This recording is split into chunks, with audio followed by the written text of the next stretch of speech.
Photographer Anil ഫോക്കസിന്റെ അനുസ്മരണ യോഗം media mates nature photography ക്ലബിന്റെ നേതൃത്വത്തിൽ തിരുവനന്തപുരം പ്രസ് ക്ലബ് ഓഡിറ്റോറിയത്തിൽ സംഘടിപ്പിച്ചു. അനിൽ ഫോക്കസിന്റെ ചിത്രത്തിന് മുന്നിൽ ബാലൻ മാധവൻ, മോഹൻ പെരുന്താന്നി, ചന്ദ്രൻ മൊണാലിസ എന്നിവർ ചേർന്ന് ദീപം തെളിയിച്ച് പുഷ്പാർച്ചന നടത്തി.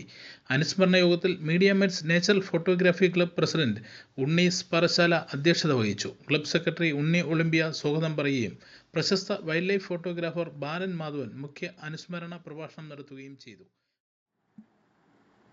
ഫോട്ടോഗ്രാഫി രംഗത്തെ പ്രമുഖരായ കൃഷ്ണകുമാർ പാറശാല, രാധാകൃഷ്ണൻ, വഴയില പ്രസാദ്, സജു സത്യൻ SV, കരിയം രതീഷ്, പ്രവീൺ പ്രണവം, രമേശ് വിശ്വനാഥ്, കലിയൂർ പ്രസാദ്, അനിൽ സ്വപ്ന, സുരേഷ് ബാബു, സുഭാഷ് കവടിയാർ, ചാക്ക രമേശ്, ഹരി തിരുമല, രതീഷ് കാഞ്ഞിരംകുളം, ശ്രീദേവ്, അനിലിന്റെ സഹോദരിയും കുടുംബാംഗങ്ങളും യോഗത്തിൽ അനിൽ ഫോക്കസിന്റെ ഫോട്ടോഗ്രാഫി മേഖലയിൽ നൽകിയ സംഭാവനകൾ ഓർത്തെടുക്കുകയും അദ്ദേഹത്തിന്റെ ഓർമ്മകൾ പങ്കുവയ്ക്കുകയും ചെയ്തു.